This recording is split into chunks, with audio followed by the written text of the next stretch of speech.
Hi everyone, I'm Vone, owner maker of Vone Knits and the founder of the Handmade Creative Mastermind. Today I have a real treat for you because I'm in PA, USA, and we're talking to Lusherda from the Netherlands. So Lusherda, introduce yourself to the YouTube community. Hi. I'm Lusherda Gregorius. That's the last name for people who understand that. But I'm from the Netherlands, and I'm 34 years old. I'm a mom of four, three boys and one girl.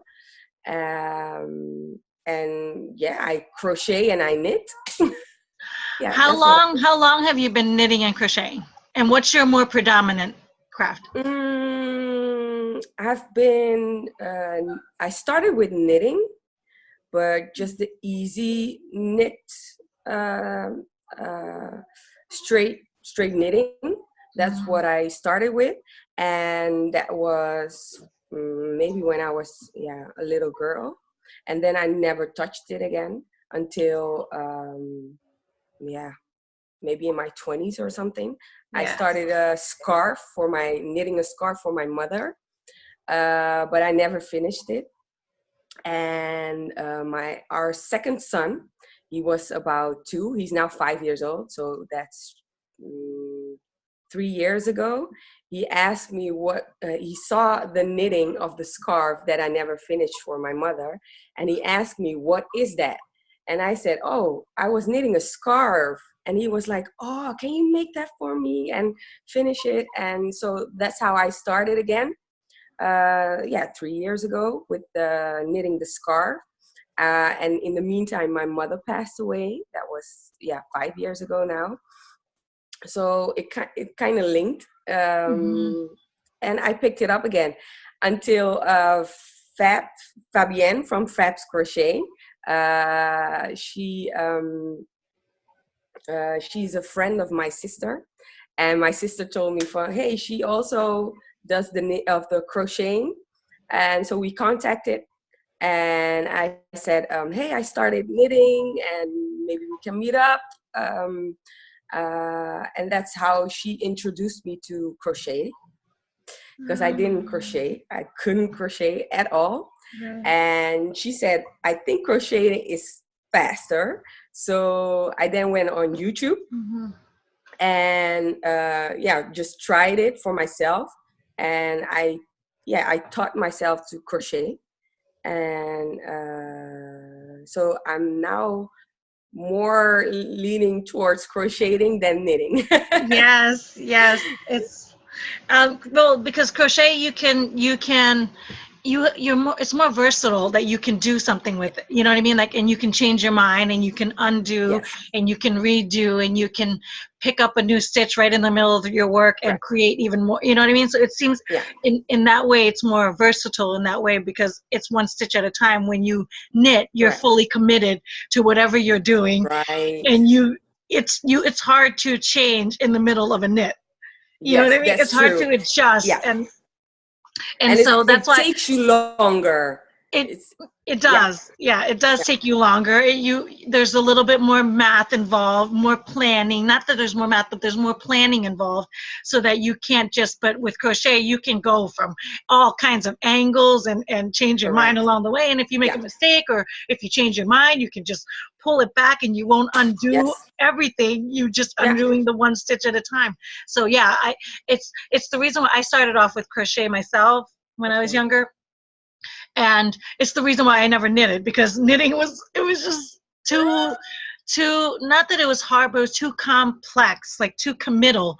Like I had to commit to it. You know what I mean? And I think that's why when you really knit, you're committing to a project. Yes, you need to commit to a project. Even if it's just a simple scarf, you committing to that scarf. Correct. You know, that's where true. crochet, like you could start off as a circle and decide to do a triangle shawl if you want, or let's put sleeves on it and make a shirt with it, and you can still do all that off of that same little square. Like so true. So true, right? True. But I forced myself to knit later on. That's awesome that you started. So I know through social media, so Fabs and Lusherda are on inside the Facebook group, so I always knew you guys, and I don't remember you guys like coming in together, but I do remember seeing you guys doing a craft show together, and I was like, oh my God, they're near each other, they're like friends, and they we actually know really each are other. friends. And normally I was like, and with this Facebook group, we're just so global, and so and the reason why we're in there is because we rarely have anybody that knits and crochets with us. But I just loved watching your relationship blossom throughout the year, like, and seeing like that you guys do something. I'm like, that's great to have like a close in like relationship to share your craft with. So this is a great segue. So you guys don't sell, you don't have shops, right, on Etsy or anything like that. So you guys both sell, and your main thing is at fairs, and you do a lot of craft shows, right? Yes. So let's talk a little bit about that, because people are always wondering if they want to like have their first craft show, like what do they do? What do they need? What are your great tips? Because how many have you done so far? Well, I've done 3 so far. 3. So I'm also a newbie, but the first one I did with Fabs. And that was while I was pregnant with the baby girl. So that was kind of hard, but we managed, and it was kind of to just see what a market is about, and just to experience it. And what we did was we had a stand, but we also met other stands, people who were standing there, and just asked them questions from, hey, how many years are you standing at a fair, or what do you do, what is your experience in it? And I think that's how you learn, just by talking to other people who've done it for many years. And the first time, I didn't sell anything, of course, but I didn't expect that. It was just for the experience. Yes. And the second time was this year at Mother's Day, on Mother's Day.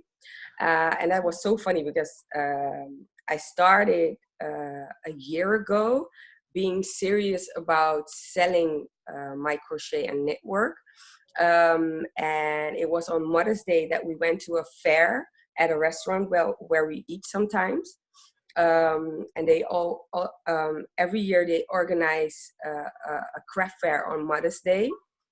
So last year I told my husband, I'm gonna stand there next year. That's my goal. Next year I'll be standing there. And I almost gave up. Have to be true, because the pregnancy was hard on me, so I had to stop for a minute working. And then the months came of Mother's Day coming around the corner, and I was like, oh, I think I missed signing up for it. But then I got a email that I could sign up for the Mother's Day craft fair. And I was like, oh, yes, but will I make it? Oh, I think I have like less than 2 months to just prepare. Yeah. And I had nothing. So I was like, oh, what am I going to do? But I just did it. It was stressful. And but at the end, I was just, I'm happy I did it. And I had some help from my family. My sister and my niece came to help. And the thing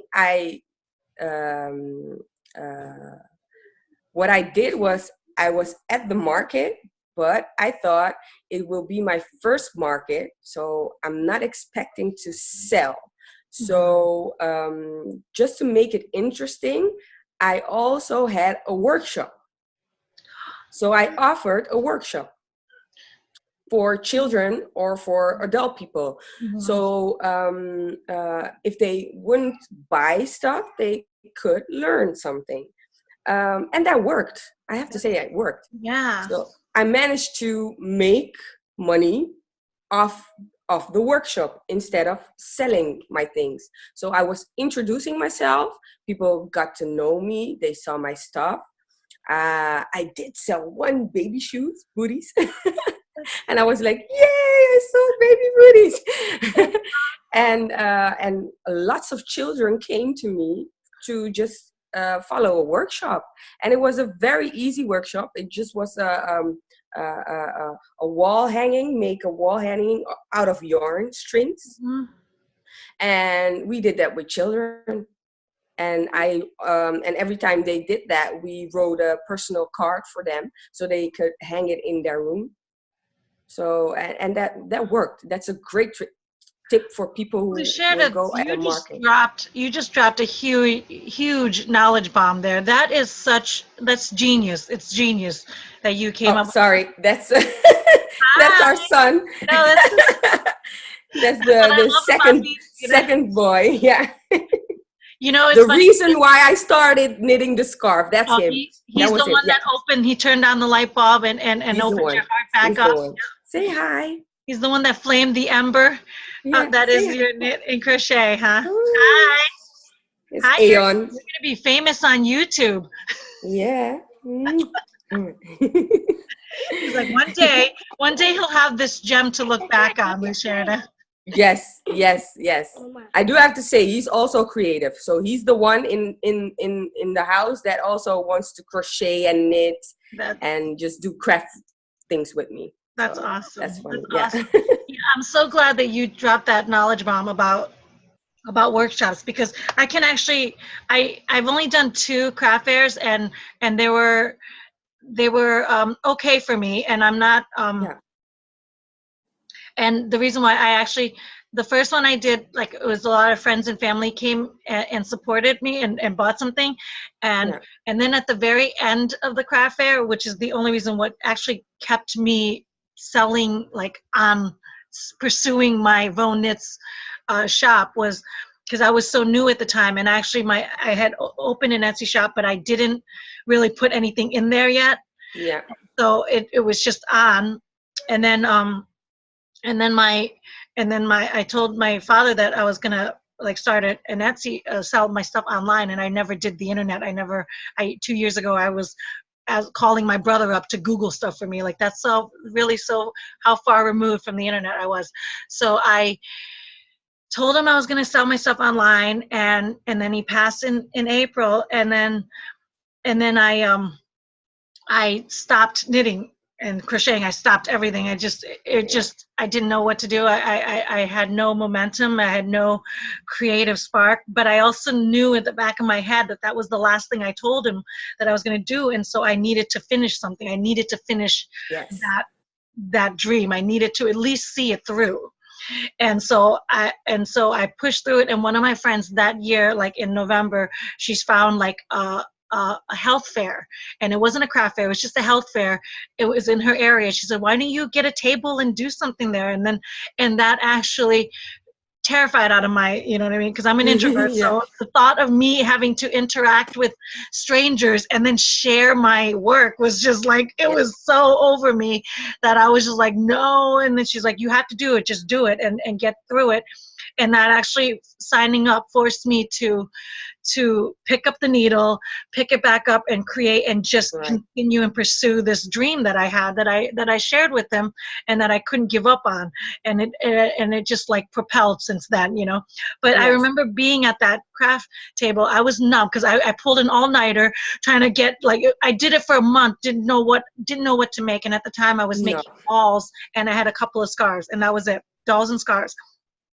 And I spent like a month, and that night I didn't get any sleep. I was up all night finishing up tagging and everything. And I remember being there, and it was like, it went right over my head. Like, I was like a zombie almost. I was like a zombie. But so friends and family came and bought some stuff, and I had some of those sales. And then the very last customer at the end of the day was one of the vendors was walking around. She says, I'll be back, and I'm going to look at your stuff. And then, you know, I didn't think anything of it, but then she did come back at the end of the day, like towards the end of the fair, and bought a doll and a scarf of mine and wrote me $100 check. Wow. From a stranger. We shared a $100 check from a stranger, and I didn't have the e-card. I didn't have any of that, so I just had cash at the time. You know what I mean? So, but I trusted her, and I took a leap of faith. I was like, you know, at the very least, like, if she turned out to be some crazy criminal that just gave me a fake check, and I'm out $1 in a scarf. You know what I mean? Like Right. to me, Yes. I weighed the things, and it wasn't worth it to me to turn her down and say, you know what I mean? I was just grateful that somebody shared Right. like an interest in my work. So I was like, yeah, I take a personal check. So I took it, and I I wish I hadn't cashed it. I wish I framed it. I wish I did, but no. But I lived check to check, so I cashed that bad boy. Yeah. Yeah. Maybe Oh, money. true. But Wow. it was so. But it confirmed something for me. It let me realize, I'm like, okay, a stranger is interested and is willing to do that. Then I'm gonna Right. pursue this dream. That I am good enough to do something. You know what I mean? And Yeah. the only thing I have to do is basically continue to keep creating. And the other thing is, whatever setbacks I have and whatever it does, I just have to find the right person, because they exist. That's why when I Yes. keep telling everybody in the Facebook group, if you're not getting sales, if you're not doing, you know what I mean, like feeling a successful or anything, it's not that you're not good enough. It's not that your stuff isn't great that people aren't going to pay for. Yeah. It has nothing to do with that. It's just you didn't get the right eyeball in front of you. You know what Right. I mean? And that lady happened to be the right eyeball in front of me, and she wrote a True. $100 check to a complete stranger. So it Yeah. happens, people. You know what I mean? Yeah. And No, so true. and I love your story about like getting out there and doing that Mother's Day, and that Yeah. workshop thing is genius, because it eliminates the pressure of I need to sell something, I'm going to do, and I need to sell Right. something. But you're also engaging, and you're showing people your expertise, like that you know what Yeah. you're doing, like, and that's, Yes. I'm sure your Yeah. day was a lot better too. It was more fun. Yes, it was. It was because I was so nervous, and also the same thing you were saying.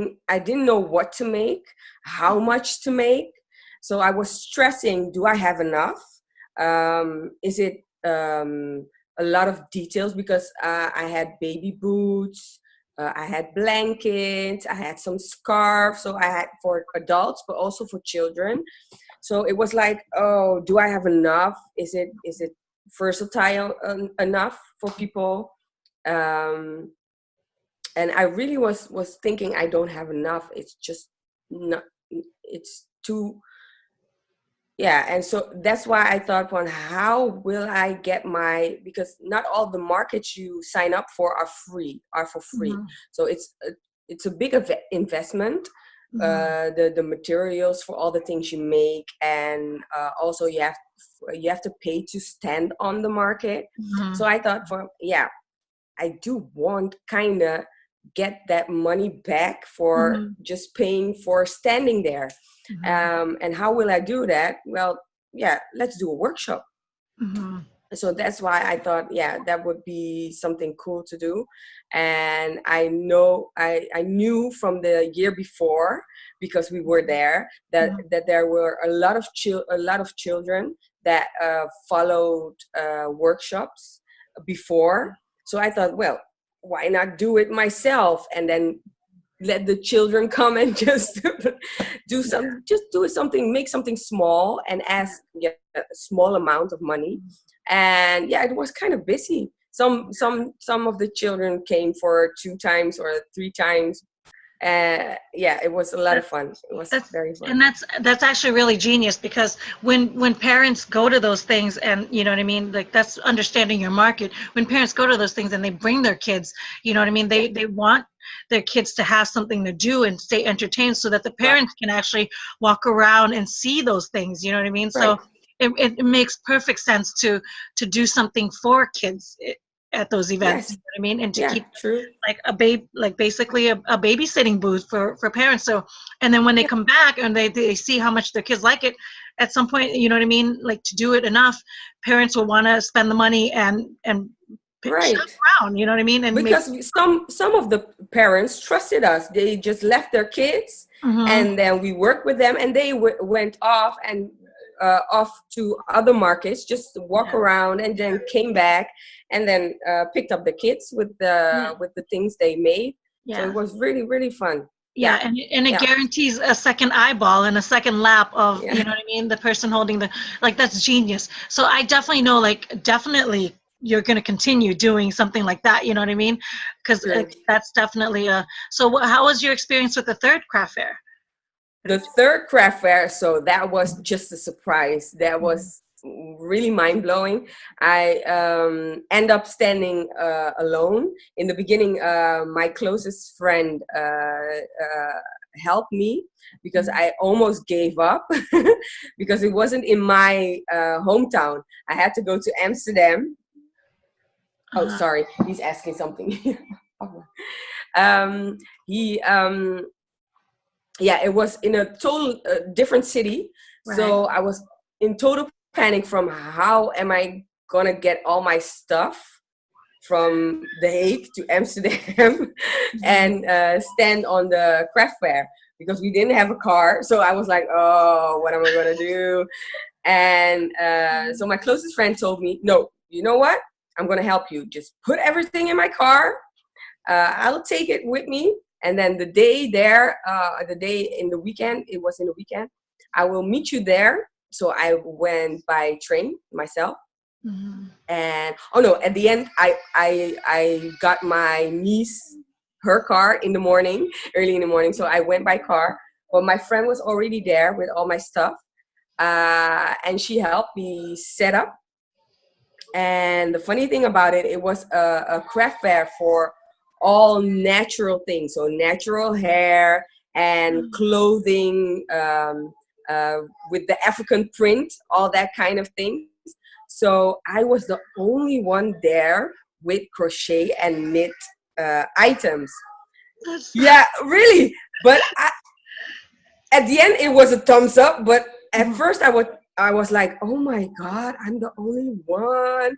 I was really not feeling quite in place at like the beginning. Yeah, that's how I was at the National Health Fair. It was a health fair.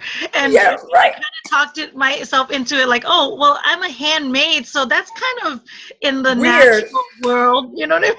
Yeah, it was weird. But the week before, because I thought I was going to make things. I make baby booties.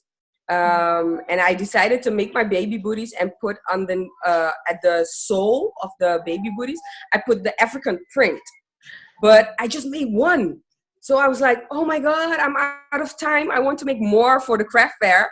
Right. But I didn't make it. So I almost said, oh, I don't want to go anymore. I'm not going. So my husband pushed me and my best friend pushed me. And I went. And it was mind-blowing, the support and the likes. And I sold so much stuff. It was unbelievable. Yeah, really. I was like, oh, yay. Oh my God, I'm so glad that you come on here and sharing all this with me. Like, I'm so loving this. It's really amazing. So you had no sales that first craft fair. And do you want to know the majority of the people watching this or doing it or what they're afraid of, or people who don't watch this, I don't know. But the majority of people who sign up for these things, they do it one time and they're not successful. They're not all lucky like I was with the $100 check from a stranger to keep going. They're more like what you were and had no sales. And then you wonder, am I doing, but you didn't worry about that. You continued and you push through it, and look at your third craft fair that it took. You know what I mean? Imagine had you quit, or I love the story of how you were so, like, there's so many resistance coming at you. Always resistance comes at us from all forms, from all directions, at all times, at all hours of the day, right down to the last second of you getting into the car and heading over there, down to you pulling up inside the parking lot going, I think I'm just going to turn around and back out and take my losses. Like, that's how far resistance will eat at you. But you just got to keep pushing past it, keep through it. And look at that. Look at that amazingness. You know what I mean? And the funny thing is, I also had the workshop with me that day, but I didn't give one workshop. I really made my money just by selling my stuff. So it was really, really a good day. Oh, I was so happy. That's so amazing. Yeah. And I got orders out of it. So custom made orders. So people were willing to pay me there so I could make stuff, custom orders, and then send them to him.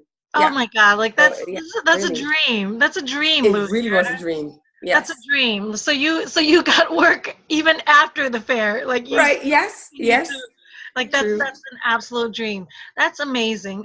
So that's perfect to segue into. So you, since you don't have an Etsy shop, you do sell on, like you, so you sell through Instagram. Yes. Correct. So you through your social media. So Right. I'd love to touch a little bit about that, because I want to share with everybody, because Facebook group was always like, what do we do if we sell and we don't want to commit to an Etsy shop or have our own website, like, or do stuff like that?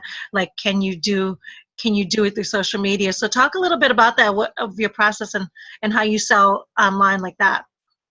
Well, I'm kind of figuring out everything with the Instagram. I started with Instagram and Facebook, but at the end I'm only really using my Instagram. I think I find it more friendlier than Facebook, with all the pictures and things you have to put on. And I don't have a website. I do want one, but I'm not ready. I think I'm not ready for that yet. Yeah. Well, if you're successful with Instagram, or that you're at a good pace with it, then it's good to stick with what you know what I mean? Right, right. And I'm still learning to use Instagram the right way. You can see it in my pictures. I'm always looking for what is a good picture. The background. You have to think about a lot of things. Sorry, my oldest son came in. It's a busy house here with all the kids. But so for the Instagram, I'm now focusing on what is the right picture, what is a good picture, because I do see that people tend to look at your pictures, and that's the trigger point for people to say, that looks nice, or that looks beautiful. And then they will follow you more likely than if you have blurry pictures or something like that. Yes, that's like I stress so highly on, just in online in general, is that our pictures are literally everything. Your pictures are everything. So if you're like people, like if you're taking dark, dingy pictures of your like your couch, and you know what I mean, and they can barely see the lighting, like barely see your craft and see your creations, and then they wonder why they don't have the followers or the engagement or the, you know what I mean? And it's really, your pictures are everything, because people can't touch. We're not like an online shop where they can touch, and like craft fairs when they can actually touch and see your stuff. Right. You know what I mean? Your pictures have to be clean and clear, and you know, and it doesn't need to be like white the way like I like it, you know what I mean, but it just needs to be like focused. How's that? Right. You know, Yeah, they need at to the very be least focused, and that you can see it. So they're like simple little things. So do people like direct message you, and then they take orders, and in that which way?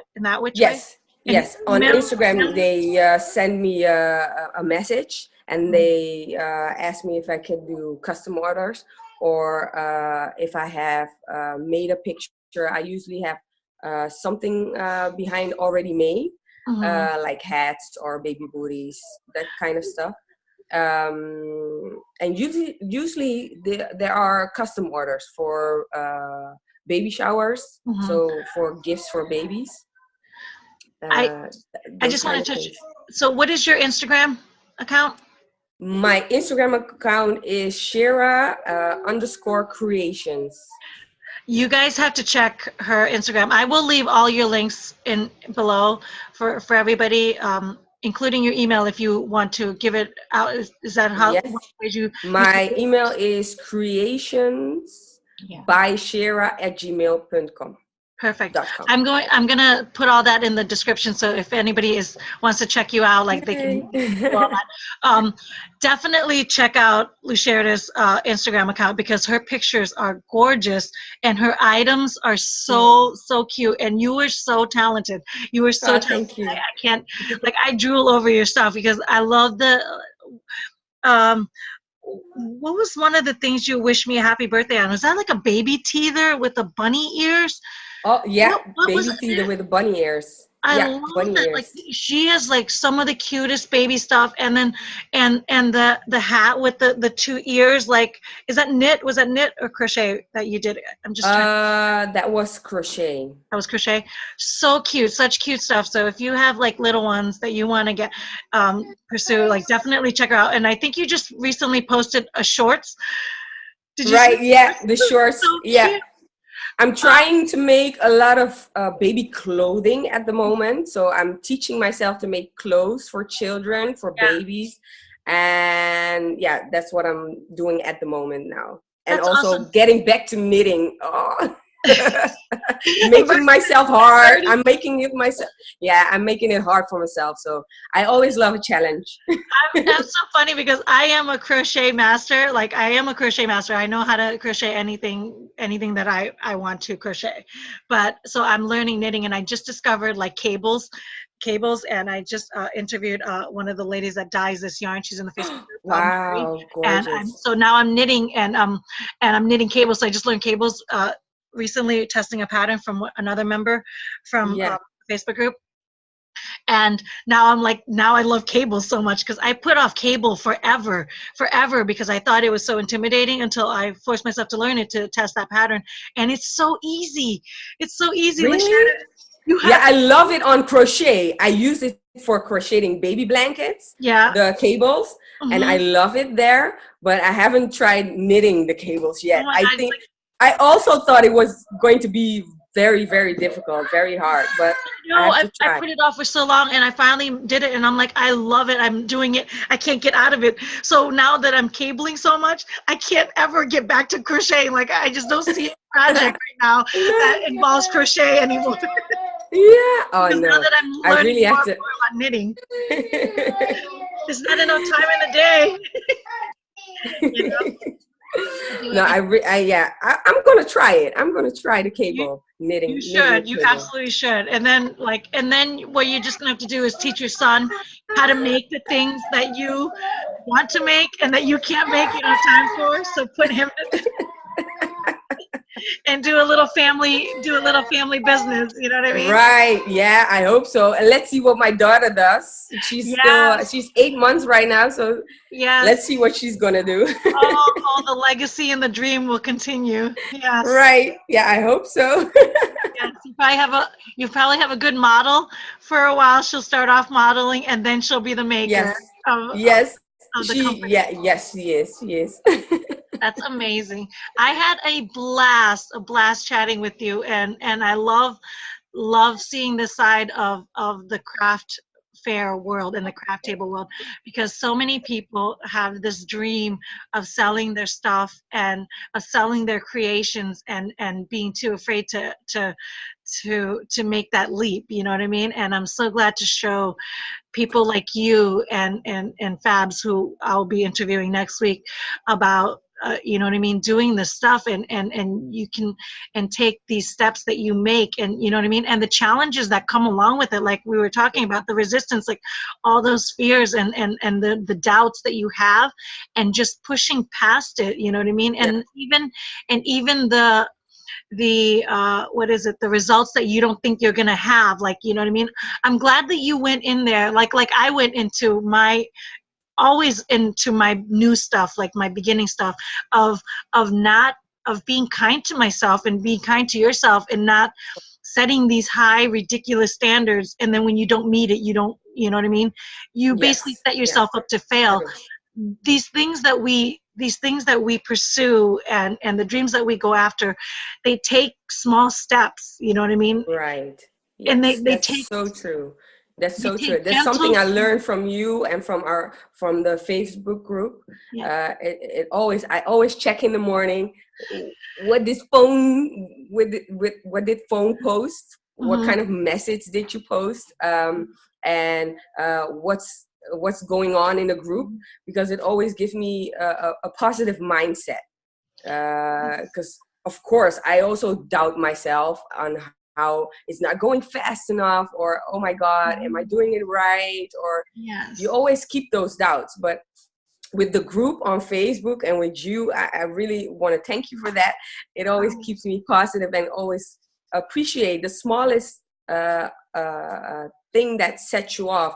Is it that you have 500 followers, or that you Mm-hmm. just make one sale through a message or on a market? You have to celebrate that. It's Yeah. not about the big things, or just taking it step by step. Mm-hmm. That's It's that's the baby that's the way steps. to go. Yeah, Yes, the it's baby the step tiny that little counts. steps. Yeah, just the little achievements that you seem to be making. Like when you say I'm going to learn to knit this one project. I'm going to learn a new stitch. Celebrate those. You know what I mean? Yeah, Those achievements, because those little things are what keep us going. You know what I mean? I'm so glad you make me cry with what you just said there. That's exactly what I push myself outside my comfort zone to do. Is I want to, like, these things these things do not come natural to me. Being public and posting and sharing my thoughts and even going on camera and doing all these things, they don't come natural to me. They're very opposite of everything that is me. I would sooner, my most inner nature is to sit on the couch and not turn anything out and just be within myself and yes, just like and stay closed. But can knowing that I can motivate and enlighten and encourage people to step outside of their comfort zone, like, that's what makes me get up in the morning and force right. myself to do these things. Like, that's what forces me to do these things, is so that if I can do it, then everybody else can do it. Yeah, If yeah, I can true. do any of this stuff, people, anybody else can do it. Anybody else can do it. Like I said, 2 years ago, I used to call my brother up to Google stuff for me. You know what I mean? Like, it's Right. our dreams are not that far away, Yeah. are not that unattainable. The only difference is we have to take these tiny little steps. We don't wake up. We didn't come out of our mother's womb and jump. No, true. So true. It's amazing Yeah. to me how people when they want to achieve like big goals and they don't get it, and then they wonder why. I was just telling my husband the other day, I'm like, we plant these tiny seeds into the ground. Your dream is the seed. You know what I mean? Your dream is Right. the seed.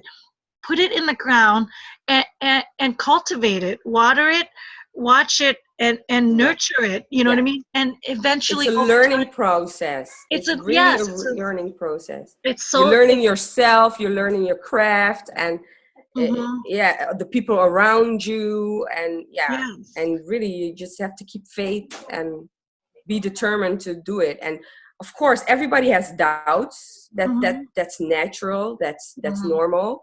But you always find that light and that positive thing that makes you go, yes, I'll go for it again, Mm-hmm. and yes, I'll try again, and I go for it. Yeah. Yes, that's awesome. That's awesome. I'm so glad to hear how you came through, and I can't wait to hear more about the next craft fairs that you do. And Yes. I can't wait to watch how you blossom and grow. And whenever you're ready for that first website or that anything like that, definitely come to the Facebook group and share. The link is in below for the Facebook group too, guys, if you guys want to join. It's for ladies only, and you don't have to knit and crochet if you don't know how to do it, or if you don't want to do it. We have other crafters, we have artists, artisans, jewelry maker. We even have like It's just really awesome. yeah, we even have admirers. We don't even have like, you don't even Right. have to all be there. Like, you just admire it and just be motivated. I'm all about Dare to Be Original. Is all about pursuing your dream and having the courage and taking that leap and Yes, and it's a investing. supportive group as well. Yeah. Everybody supports each other, so it's really a lovely, loving group of people in that group. And I'm so Really glad. is. And we're so glad that you are a part of it. And thank you so much for doing this with me. I really, really enjoyed it. I love. Thank you so much for asking. I feel so wow. It's my first interview ever, so yes, thank you. I love this is it's so funny because when I love the first of everything. I love the first of everything. It's when I first started my when I first opened my Etsy shop, it was so hard to get the first sales. The first sales are tough because nobody knows you, nobody trusts you, nobody, you know what I mean? And they don't know if you're good or will they get their stuff in time, like all kinds of fears and doubts that come with the first, you know what I mean? Right. And how I broke through it was instead of like getting like sitting and waiting for my first, what I ended up doing was I one of the things that I practice is the mirror effect, and I live my life the way I want it to be. You know what I mean? I give the way I want it received. Yes. So right. what I did first was I became like I sought out Etsy shops that had no sales, and I became their first buyer. Wow. Yes.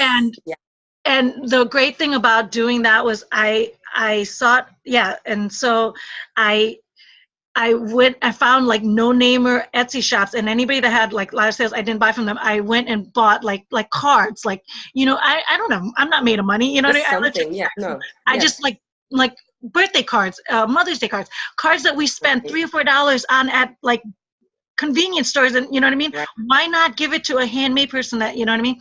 So I started doing that, and the more first sales that I was being for other people, it was amazing to see how many sales I actually was getting.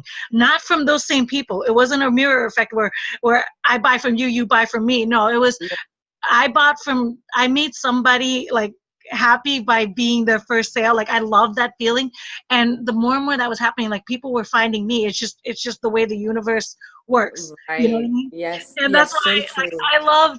That's why when I had this, so here I am with my YouTube videos, and I'm like, how do I create this? Like, I will never, at least right now, I'm not big enough to be on TV and have these major, you know what I mean, media outlet and whatever. So how do I get myself out there, and how do I get seen? Mm-hmm. And establish this authority that I want to establish in this realm, and show people that it can be done. People like normal people like you and I can do this stuff, and it can be done. And then I was like, well, you know what? I know a whole bunch of amazing women. You know what I mean? And I wanted to do interviews for a long time because I wanted to bring along everybody. Like, so I'm shouting at the top of my lungs going, I can do it, you can do it too. And then I'm like, I know these other women are doing it too. How do I share them with you? And then I came across this Zoom, you know what I mean, platform. And then I was like, boom, I was like, I got a way to interview. I have a whole bunch of amazing women that I can share this with, and let's go along for the ride. And you were on my sites for a while, and I'm like, every beautiful thing that you create, I'm just like, I have to get Lusherda on. I don't know what she does. I don't know what she's doing. I'm like, I got to get her on. And, so I'm so glad you're on. And this conversation ended up being so much more than I ever even anticipated, because I love hearing the story about your craft story. And I can't wait to see you blossom more and do amazing things, and definitely share that with us. So, yes, I'll do my best. Yes. I will start now. I have to say I will start now, because I've ended all the things I got out of the last market, the orders, and now I'm gonna start making my fall and winter collection. I can't wait. I have so many ideas. So glad that you even touched on that too. See, even at the tail ends, I'm trying to end the show, you're like dropping nuggets. Sorry. So glad that you said that, because people like take this summertime, and they want to break, and I'm like, no, summertime is my hardest making season. I'm like flying through products like crazy. This is literally my making season, because I want to launch in October also, you know what I mean, for the fall. I want to be ready. I want to have my stuff ready to go for the fall, and then so that I can enjoy my December. So I'm not one of those people sitting there working off. I want to enjoy my holidays. So this is the time, people. Like the summertime is the time, right? And I'm also setting a goal for standing on 2 more craft fairs, but then for my fall and winter collection. So it will be in October, around of Christmas days in the winter. Yeah. So that's my goal. Yeah, we're running on the same schedule. We'll hold each other's hands. This is awesome. I love that. Yeah. Thank you for sharing that last part. I love it. Love it. Yeah, this is the time, guys. You know what I mean? Now is the time. Yeah, work, work, work. It's your busiest time ever Yeah, to this is the time. prepare yourself for You fall know, and winter. and I just want to quickly touch because we already know what we're doing. If for the people that are custom order people, you know what I mean, that don't know, like they're like, well, what if we're custom people and we don't know what we're making? You can still prep this season. You can Right. still prep and get things done, like and get certain steps up to before you custom make. There are all these Right. there are all these easy steps that you can prepare for. Right. Getting tags, having shipping stuff, like everything is still there are steps that you can make. You know what I mean? This is definitely Right. not the time to sit And and for me personally, it helps because I have a busy home. I have a busy household with all the children running around. So custom orders, yeah, it's possible, but it's hard, and because it usually takes a lot of time in between, and due to all the kids running around and the household you have to maintain, it's difficult just to flip in a custom order and say, oh yeah, I'll be ready for you in 1 week. yeah, It's hard. So yeah. planning ahead, it helps. It helps. It Really helps. absolutely helps. That's awesome. Awesome. Well, this has been a pleasure. I will leave all the links to Lusherda stuff in the description, and the link to the Facebook group is in the description. And I'm so glad that you did Yay! this. And thank you so much. And I will see everybody next week for more goodies. So have a blessed and wonderful week. And thank you, Lusherda, again one more time. Thank you, Vone. Yay! Thank you. Bye. Bye-bye.